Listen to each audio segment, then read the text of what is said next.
Good morning, my dear friends. The time has finally come to answer your most common questions, to address your doubts about hydrangeas. If you want to have beautiful hydrangeas in your gardens like the ones in these shots, then stay with me in this video. I'll tell you about the 3 most common hydrangeas in our garden. How to take care of them in February and March. So, are you ready for a powerful dose of knowledge about hydrangeas? If so, I invite you to watch the rest of the video and encourage you to subscribe. It's extremely important to me because it's a way of thanking me for what I do. I know that many of you don't subscribe because actually 3 out of 4 people who watch this channel don't subscribe. So I encourage you, give a thumbs up, and I'm waiting for your comments. Now I'm heading over to the first of our hydrangeas. The 3 most common hydrangeas in our Polish gardens. The first one is the Panicle hydrangea. Of course, it comes in different varieties here, but we take care of it in a very similar way. I'm standing by a bush that's already several years old. And here's another note. We handle hydrangeas that are still new in our gardens a little differently. And a bit differently with plants that are already a few years old. Especially with those that are, let's say, 5, 10, or even 15 years old, we handle them a bit differently. What is the rule for pruning hydrangeas, and really, which of these hydrangeas do we prune? The basic rule for pruning hydrangeas is to know which of these hydrangeas should be pruned at what time. Because we don't prune all of them in early spring and late winter.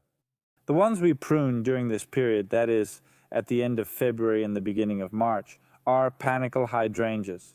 We prune them because they form flower buds and bloom on these 1-year-old shoots. That is, the ones they produce in a given season. That's why pruning is so important if we want to get, for example, big flowers on those thicker shoots.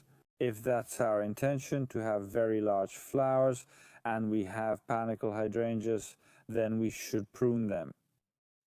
I'll show you now how to prune these hydrangeas. If we want our Panicle hydrangea to immediately grow into a big bush, then we prune it a little less, so we leave more of these stems. On the other hand, if we want it to be super dense and have bigger flowers, we need to prune it a little shorter. And on this specimen, which is 6 years old, I'll show you how to prune a Panicle hydrangea in a way that gives it the biggest flowers and keeps it as healthy as possible, in my opinion. Look, there's a rule called the pencil thickness rule. So basically, we should cut out the stems that are thinner than a standard pencil. Of course, with younger specimens, you have to be a bit more lenient about this. All the ones that are thinner are suitable for cutting because some of them are the main stems. But in a case like this, I can already do it this way. And now I cut these shoots after the first or second pair of buds. Here you have the first pair of buds. Here you have the second pair of buds, so I can cut between the second and third, or the first and second. And now, of course, the cut could have been made here, here, or here. However, I usually make the cut about 1 centimeter above the pair of buds that I want to keep. So in this case, here, this is a good place to make the cut. Look, this is even thicker than a pencil, so this shoot definitely stays. And I do the same with all the other shoots that appear here. The thinner ones, like this one here, for example, and this one is also broken, I try to cut out completely, as close to the main shoot as possible. It's also important to check if any of the shoots are crossing each other inside the plant. Here, some pruning was already done earlier, so there aren't any crossing shoots. Here we can uncover a bit. Here, I'm not sure if you can see it well, but there's a shoot that's dead. Look, it's been cut earlier, it's dead, it needs to be removed, and on top of that, it's in the middle. So I have to get in there and we cut it down. It's also important to use a sharp tool for this kind of hydrangea pruning, and preferably a clean one. A bypass pruner works very well here because the stems are soft enough and not too thick, so they don't need to be crushed and cut, but rather sliced from both sides.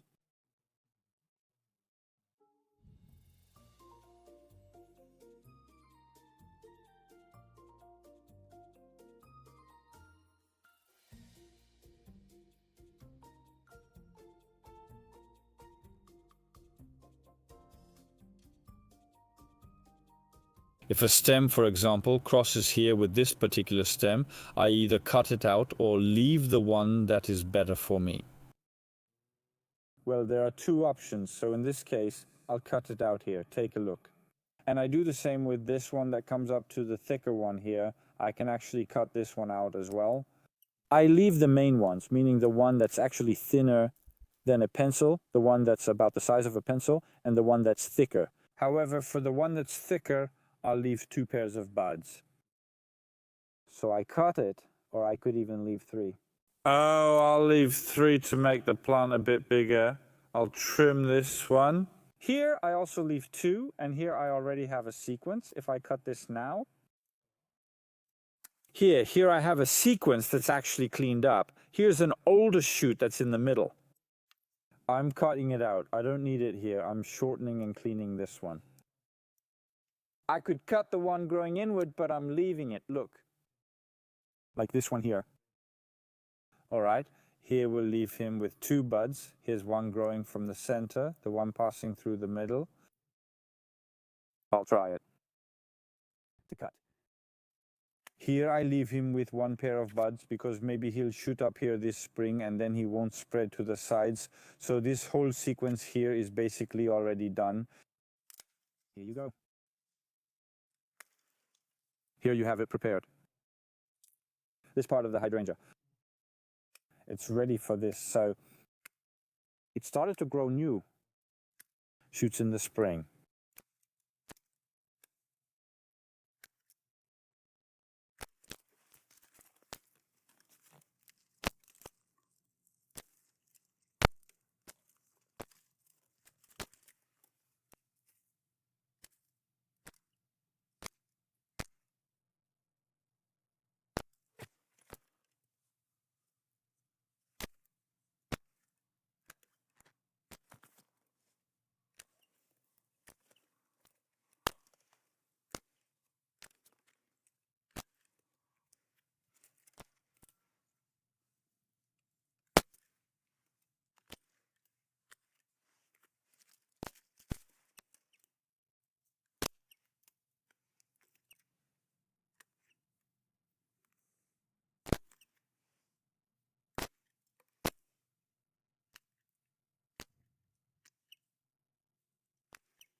Okay, actually it's ready. Of course that you have to check if there are any small broken branches here. Or if there's anything else left to cut, but that's really just to look, and maybe a single branch to cut. A hydrangea prepared like this will definitely produce a large number of very thick shoots, which will have really big flower heads. This is the case when we have an older panicle hydrangea, but what if we have a younger one? I'll tell you about that in a moment. And now, my friends, here's the situation when you have a young seedling of a panicle hydrangea. Just like in this case, take a look. Long shoots coming up basically from the ground with just these delicate branches. You can have a smaller one with just 2 or 3 shoots. What should you do then? Of course, we can also cut it back to the first or second pair of buds, and then this growth and enlargement will take much longer.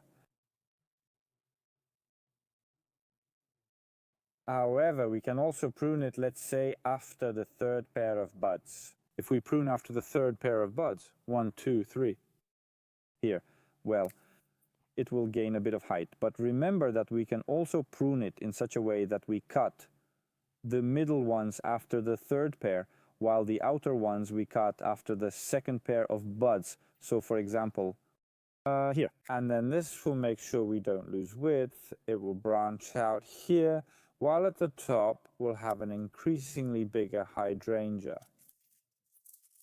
So I'm cutting here again. Third one. I left this one here as the third, let it be a bit bigger. This one is thin, so I'll make it second, while the thicker ones will be third. There are a few thicker ones like this. The thinner ones go as the first or the second, so that they branch out. Whereas the thicker ones will put here, here, and here. But I know everyone loves hydrangea, so since we already have these beautiful shoots that are at least as thick as a pencil, which have sprouted here in this hydrangea, then we can use them somehow. And I'll show you how we're going to use them. Look, here I have new hydrangea cuttings prepared from stem sections, meaning from pieces cut from hydrangea shoots that have 1, 2, at least 2 buds. So from the top parts, 2 pairs of buds. And now, these cuttings can be made in the fall, just like I did with some of them. So I cut them, some branches, put them in a pot with a mix of garden soil and sand. They were put in the pot since autumn. They probably don't have roots yet, but I can already see on some of them that the buds are slightly swollen. So just like with the hydrangea I'm cutting, you can see there's life in them. But we can do the same thing during spring pruning. So 1, 2, we leave them here. And we could do the same thing. Of course, I won't put it in this one because here are the ones from last season, but we just put it into such a mixture so that there's at least 1 pair of buds below the ground. We leave it, water it, and actually in the fall, we already have beautiful seedlings to plant in new flower beds. We can do the same thing with these hydrangeas, as well as with tree hydrangeas, that is Annabelles, which I'll show you in a moment. I've already told you about Panicle hydrangeas. I hope this information will make your Panicle hydrangeas even more beautiful this year. And if you have friends who have hydrangeas, when you finish watching this video, don't forget to share this episode with them, because it's great when others also have knowledge and these plants become even more beautiful. Here below I have a smooth hydrangea, also known by everyone as Annabelle. The smooth hydrangea also blooms on 1-year-old shoots, so it can be pruned in early spring or late winter. But you prune it a little differently. First of all, in early spring, we prune it in such a way that we actually cut it about 5 centimeters above the ground. Listen, let's prune. Leaving 1 pair of buds, actually very low. It's a bushy plant, as I mentioned, so it grows both a bit from the roots and from these buds that are the lowest, somewhere down here in these shoots. So that's basically how we strip it, leaving it only those 5 centimeters above the ground. And of course you can also make cuttings from those Annabelle shoots, and you can also plant them to propagate our hydrangeas. Annabelles really grow excellently. These shoots grow up to 1.30 meters, even 1.40 meters straight from the ground. So that's their annual growth. Don't be afraid to cut them so low, because it really makes them even more beautiful. I'll trim this one here as well. Look, here's last year's cut. It was a bit high. I think this one is grafted since it was bought last year, but the first buds are silent. You can even cut it lower. I'll shorten this one a bit. There are still buds. Don't hesitate to cut. And remember, we also cut out the really thin ones. Thanks for watching. Don't be afraid. He'll definitely let it out. I still need to think about what I'll do with this. Maybe even shorter. And prepared like this for spring, it will start growing very quickly. So just like the Panicle Hydrangea, which is pruned very low in early spring, it gives us these beautiful large flower clusters. And now we're going to the Hydrangea that must not be pruned in early spring. Hydrangea Macrophylla. This hydrangea, which has been here for many years, well known. In many gardens, there is a hydrangea that came to us from Asia and has settled here. And this is the hydrangea that is actually the least resistant to spring frosts of the three I mentioned. And on top of that, it's pruned completely differently. Actually, you don't prune it at all. Why? Because this hydrangea forms flower buds at the end of August, at the beginning of September, when the temperature drops below 20 degrees. For about 6 weeks, these flower buds are forming. And the formation of these flower buds takes place on last year's shoots. That's why if we prune it, it won't bloom. It will only bloom from those single one-year-old shoots, because that happens to it as well. But generally, this hydrangea does get pruned because we have broken shoots, we have some older shoots, and we have dead shoots. And they absolutely need to be cut out. In addition, there's a very controversial topic, which is that if those flower heads remain on the garden hydrangea, some people believe that you should leave them until spring because they provide a bit of protection for the flower stems against those frosts. Some people think you must cut them, but as you see, some of mine are cut and some aren't. Why is that? And that's because in reality, when these hydrangeas finish blooming, meaning their flowers start to fade. So it varies. It's usually August or September. I very often cut these hydrangeas. I trim the flower stems by about 21 foot. This causes the stem below to become even stronger, because it doesn't give energy to those fading flowers anymore. And then there's much more energy available for those flower buds to form. Of course, I don't cut all of them because I can't cut every single one. I usually cut them for a vase. So sometimes, as you can see, some are left behind. In the case of this garden hydrangea, listen, it stayed warm for a very long time in the fall. And honestly, the leaves stayed on the plant for a very long time. That's why they dried up, actually. They really froze when the first frost came.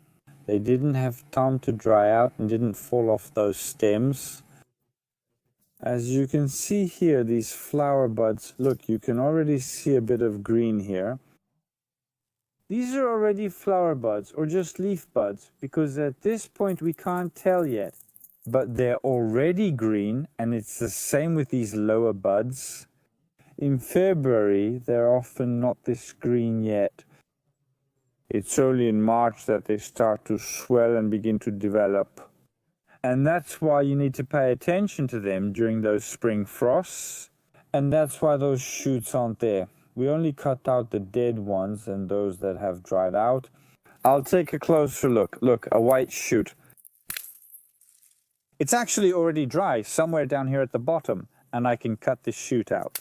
But I see that from this lower part, there are shoots coming out here that are still alive, so to speak. So I'll leave them. I'm not removing these leaves for now because they also serve as a kind of barrier against the frost. However, they will start to fall off on their own. As soon as the buds begin to swell and new green leaves start to appear, all of them will fall off. Let me look closer. Oh, I see something. This one could be... No, it's still green, but it was bothering me a bit, so I'm checking. Oh, this one's completely dry. Look, I'm trimming up to this point. A bit too high, but that's okay. We can cut out these dead shoots even in the spring. However, I would hold off on that a bit, actually until the end of March or April, to see if they might start to flow with a sappy and if they might have those flower buds that could bloom this year. I promised in the previous episode that I would show you how to use cut grass, including fountain grass, so that it can still be useful for us in the garden, and now the time has come for that. In a moment, I'll show you how, if you have tied up grass that's been nicely cut, it's easy to put it over a hydrangea like this and protect it from frost. Look, this fountain grass that was cut in the previous episode, if you haven't seen how to cut fountain grass, I invite you to check it out, can be used for this if we gently place it. Use it for the hydrangea and protect it from frost. Of course, it needs to be adjusted a bit. But if those shoots haven't developed a lot of green buds yet, which we can break off like this, then we can use it this way. Thanks.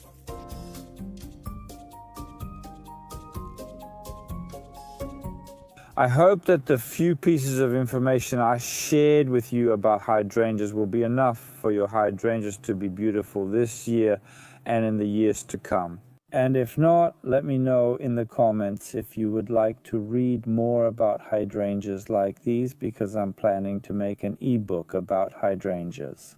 In fact, I've already started writing it, but I wanted to know your opinion. Would you like to read it? You can read about hydrangeas, about my experiences with hydrangeas during the time I've had them in various gardens, because it will be very important to me if you let me know in the comments whether you'll read it or not. And of course, I encourage you once again to subscribe to the channel, to comment, and to give a thumbs up. That's all for today. I'm off to cut the rest of the hydrangeas.